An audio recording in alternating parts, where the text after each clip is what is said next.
नमस्कार। आज के इस सेशन में हम लोग बात करेंगे सस्टेनेबल लिविंग की। जैसा कि आजकल ट्रेंड है कि अक्सर हम लोग बात करते हैं healthy life, green life, sustainable life, organic consumption, plastic free, oxygenated area, इस तरह की कुछ बातें करते हैं। अक्सर हमारा कंसर्न रहता है कि हमारा सराउंडिंग हेल्दी हो, ग्रीन हो, पॉल्यूशन फ्री हो।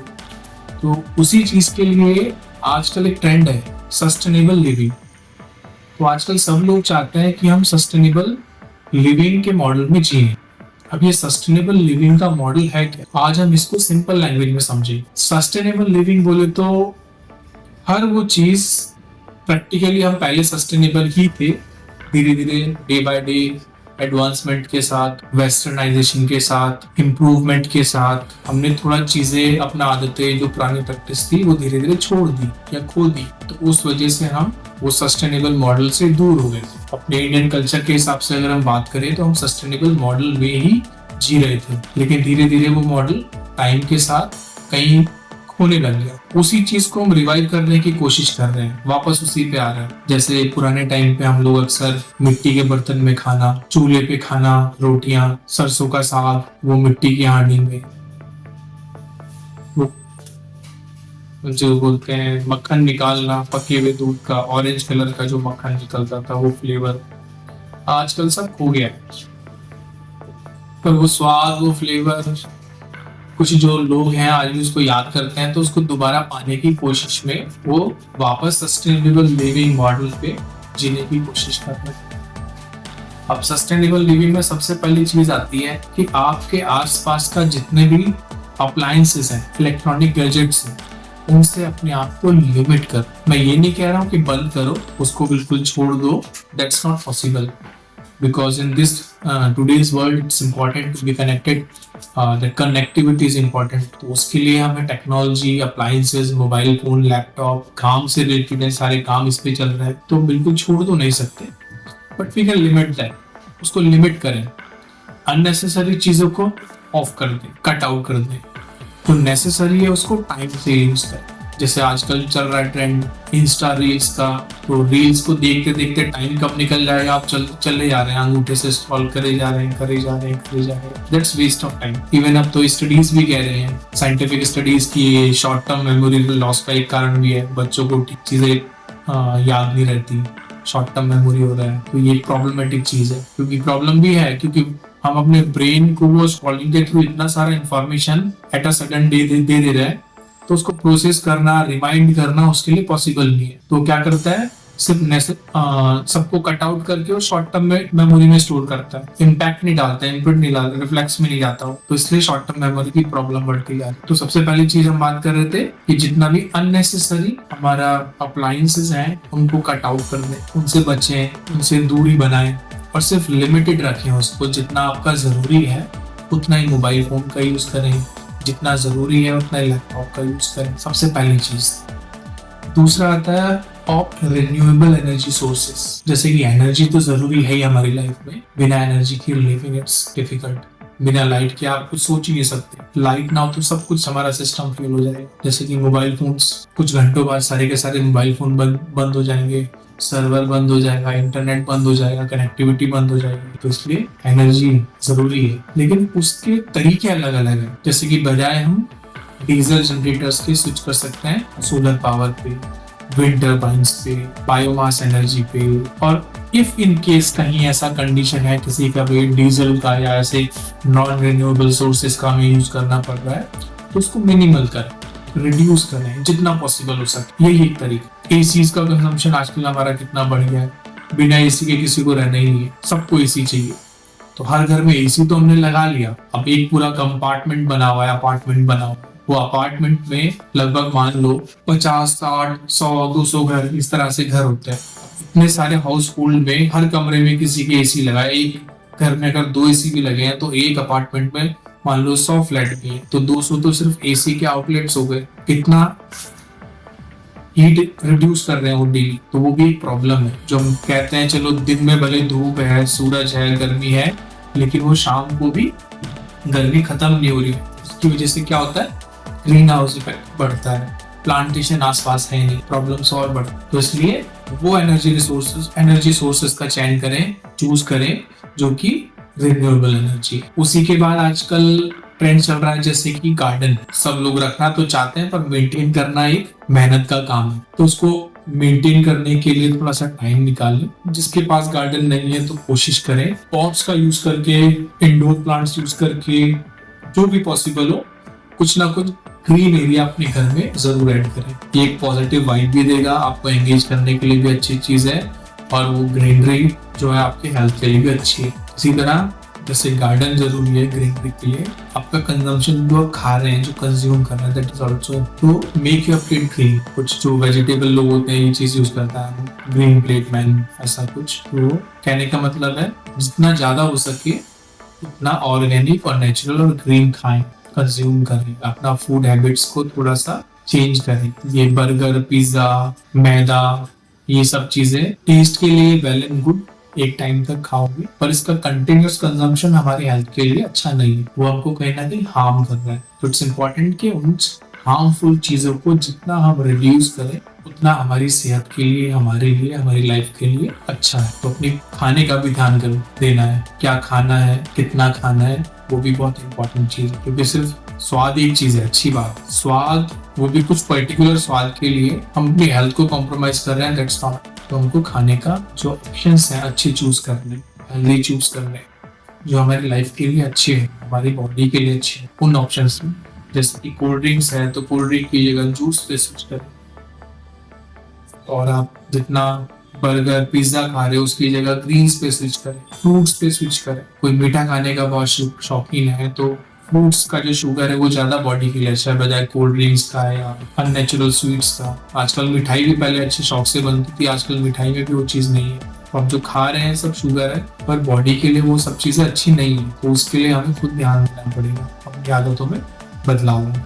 इसी तरह वेस्टेज, जैसे कि डे बाय डे हमारा लाइफस्टाइल इंप्रूव हो रहा है, दैट्स गुड, पर जब आप अपना डस्टबिन देखेंगे डेली कितना आप वेस्ट जनरेट कर रहे हैं, दैट इज ऑल्सो इम्पोर्टेंट। क्योंकि जो आपने वेस्ट दिन भर में प्रोड्यूस किया है वो सारा का सारा जाके अल्टीमेटली हमारी अर्थ को, सबसे पहले हमारी सराउंडिंग को, हमारे आसपास का जो नियर बाय एरिया है उसको पॉल्यूट करेगा। तो अपना वेस्ट जनरेशन भी हमें रिड्यूस करना होगा। मार्केट जाते हैं तो जितना हो सके सिर्फ काम की चीज घर लेके आए, जो कंज्यूम करा और उसको हमने कंज्यूम करके यूटिलाइज कर लिया। ऐसा वो चीजें लेके आए अपने बैग्स में जो हमारे एनवायरनमेंट को पॉल्यूट ना करे। जैसे कि हम गए मार्केट में शूज खरीदने के लिए, काम का तो आइटम सिर्फ शूज है, उसके साथ पैकेजिंग बहुत सारी है, वो पैकेजिंग कोई रखेगा तो नहीं संभाल के, उस पैकेजिंग का क्या करना, वो हमारे लिए वेस्ट है, सबको हमें डस्टबिन में डाल देना। तो कोशिश करें कम से कम वेस्ट या ऐसा आइटम जो वेस्ट को ज्यादा बढ़ावा दे रहा है या एनवायरनमेंट को नुकसान पहुंचा रहा है उसको कम कर। प्लास्टिक कैरी बैग्स हो गए, मार्केट जाएंगे, मंडी जाएंगे, हम 4-5 थैलियां या प्लास्टिक कैरी बैग्स लेके आते हैं मंडी से, दुकान से, ठेले से, उसको रिड्यूस करें, बजाय उसके अपने यहाँ से कपड़े का थैला या बैग लेके जाए, कि वेस्ट रिडक्शन में सपोर्ट मिले। और ये रिडक्शन कोई दिखाने की चीज नहीं है, ये रिडक्शन हमारे आसपास की सराउंडिंग को पॉजिटिव करे। क्योंकि अक्सर जब हम देखते हैं आसपास अपने मोहल्ले में, गार्डन्स में, पार्क में जब घूमने जाएंगे तो हमें ज्यादा सिर्फ प्लास्टिक वेस्ट ही नजर आता है। वो प्लास्टिक ही गंदे फॉर्म में, गलत तरीके से, यार कितना गंदगी है। वो प्लास्टिक को रिड्यूस करना जरूरी है, उसको कंज्यूम करने वाले हम ही लोग हैं। धरती पे सबसे समझदार प्राणी इंसान, और उसको पॉल्यूट करने वाला भी सबसे समझदार प्राणी इंसान ही है। तो इंसान को अपनी समझदारी दिखानी होगी, हम सबको अपनी समझदारी दिखानी होगी और अपना इस तरह के वेस्ट को रिड्यूस करें। इसी तरह एक छोटा सा मिसाल है, जैसे पहले टाइम पे पुराने लोग अक्सर, मेरे घर में भी करते थे, मेरी मम्मी, दादी, बड़ी मम्मी, मामा के यहाँ जाए तो ट्रेंड था घर के एक कोने में छोटा सा गार्डन टाइप का या फार्म टाइप का बनाया, क्यारी जैसा बनाया, उसमें मिर्ची, टमाटर, धनिया, पुदीना, इस तरह की चीजें अक्सर घर में ही मिला करती, लहसुन, उसकी भी चटनी, वो घर में रहा करता था। लेकिन आजकल लोगों के पास शिकायत है कि हमारे पास जगह नहीं है, कहाँ उगाएंगे। तो कुछ ऐसे तरीके हैं, जैसे आजकल ग्रो बैग्स आते हैं, पॉट्स आते हैं, पुराने आपके बर्तन हैं, बाल्टी हैं, बकेट हैं, उसमें मिट्टी लेके आए, कप कंपोस्ट मिक्स करके मिक्स पॉट बना के उसमें भी आप ग्रो कर सकते हैं। आपके घर में कैरी बैग्स आ रहे हैं, उसमें मिट्टी डाल के आप फिल करके यूज कर सकते हैं। और धनिया, पुदीना, मिर्च, टमाटर, ये ऐसी चीजें हर कोई अपने घर में आराम से उगा सकता है। और इसके आनंद में मेथी सीजनल है, आपका 1 महीने में तैयार हो जाएगी। मेथी खाने लायक डेली आप मेथी खा सकते। तो इस तरह की चीजें, इस तरह के ऑप्शन हमको चुनने चाहिए ताकि हम ऑर्गेनिक ही अपने घर में उगा सके। और इसका जरूर ध्यान दें, उसमें कोई बाहर का केमिकल वाला कंपोस्ट या केमिकल नहीं डालना है। सिर्फ क्या डालना है, ऑर्गेनिक। वो आप अपना होम कंपोस्टिंग के थ्रू भी ले सकते हैं। जितना भी आपके घर का ऑर्गेनिक वेस्ट है, पॉट कंपोस्टिंग में या किसी बकेट में या किसी खुली जगह में, कच्ची जगह में गड्ढा खोद के दबा दें, तो 3 महीने से 6 महीने में ब्लैक गोल्ड बन जाएगा, खाद बन जाएगा, सोना बन जाएगा। तो उसको आप यूज करके वापस अपना जो भी आप खाने के लिए यूज कर रहे हैं उसके लिए इसमें उस कंपोस्ट को यूज कर सकते। इसी तरह प्लास्टिक से बचें। हालांकि ये कहना जितना आसान है, उसको अप्लाई करना सबके लिए मुश्किल है। ये बात मैं समझता हूँ, क्योंकि हमारी लाइफ में सुबह उठने से लेके रात को सोने तक, इवन रात को सोते भी शायद ही कोई ऐसा इंसान होगा धरती पे, ये बहुत बड़ी बात है, कि जो बिना प्लास्टिक के टच में आए पूरी जिंदगी को या पूरे दिन को अपने बिता रहे। ये आज के टाइम पे बहुत मुश्किल। सुबह उठोगे, ब्रश करने जाओगे, पानी पियोगे, कुछ लोगों के ग्लास भी प्लास्टिक के मिलेंगे। तो प्लास्टिक हमारी लाइफ से जुड़ चुका है, लेकिन इसको जितना रिड्यूस करो उतना हमारे लिए अच्छा है। नहाने जा रहे हो, आजकल वो पीवीसी पाइप्स हैं, प्लास्टिक की पाइप्स है, जिससे टंकी में पानी स्टोर कर रहे हो वो भी प्लास्टिक का ही है। आप खाना खा रहे हो, बर्तन है आपके किचन में, वो भी ज्यादातर प्लास्टिक के ही मिलेंगे स्टोरेज के लिए। टिफिन बॉक्स है प्लास्टिक का है, पानी की बोतल है प्लास्टिक की है। तो अब धीरे धीरे लोग इन चीजों को समझ रहे हैं, थोड़ा स्विच कर रहे हैं। स्टील का बॉटल्स, कॉपर का बॉटल, इस तरह की चीजों को यूज करना शुरू कर रहे हैं, बढ़ावा दे रहे हैं। आजकल वो मिट्टी के भी बॉटल आ गए हैं, जैसे मटका होता है, इस तरह के बॉटल्स भी आ रहे हैं। तो उसकी तरफ भी लोग स्विच कर रहे हैं, वो अच्छी बात है। लेकिन स्टिल पूरी दिन को गुजारने में बहुत सारी चीजें, कभी मेरे को ऑफिस जाना है, कभी एट अ सडन मेरे पास कुछ है नहीं, कहीं मार्केट से कुछ लेके आना है, तो कई बार ऐसी मजबूरियां हो जाती हैं। तो बिल्कुल ना हम बंद कर सकें तो एटलीस्ट उसको मिनिमम करें, अननेसेसरी उसको बढ़ावा ना दें। जितना हो सके प्लास्टिक को रिड्यूस करें अपनी लाइफ से। इसी तरह आजकल जैसे फैशन ट्रेंड की बात करें, फैशन के चक्कर में अक्सर गजेट्स हो, लाइफस्टाइल के लिए क्लोथिंग हो, या आपका आसपास की सराउंडिंग की हर वो चीज जिसके जो हमारी लाइफ से जुड़ी है, वो ऐसी चीजें ना ऑप्ट करें जो कि एनवायरनमेंट फ्रेंडली ना हो। चाहे वो आपके कपड़े हो, चाहे वो आपका फर्नीचर हो, चाहे वो आपका किचन का सामान हो, चाहे वो आपकी लाइफ का कोई और कोई और सामान हो जो आप डे टू डे लाइफ में यूज करते हैं। कोई भी ऐसा आइटम को ऑप्ट ना करें ट्रेंड के, फैशन के, लग्जरी के चक्कर में जो कि एनवायरनमेंट के लिए हेल्दी नहीं है या फिर एनवायरनमेंट को उसका यूज नुकसान पहुंचाए। इसी तरह से सस्टेनेबल लिविंग के लिए, जिसे मैं आज आपको बता रहा हूँ, आप भी अगर किसी से बात करते हैं, सलाह मशवरा करते हैं, इस टॉपिक पे विचार करते हैं, तो उनको भी इन चीजों के लिए बढ़ावा दें। प्लास्टिक से दूर रहें हेल्दी लाइफ के लिए।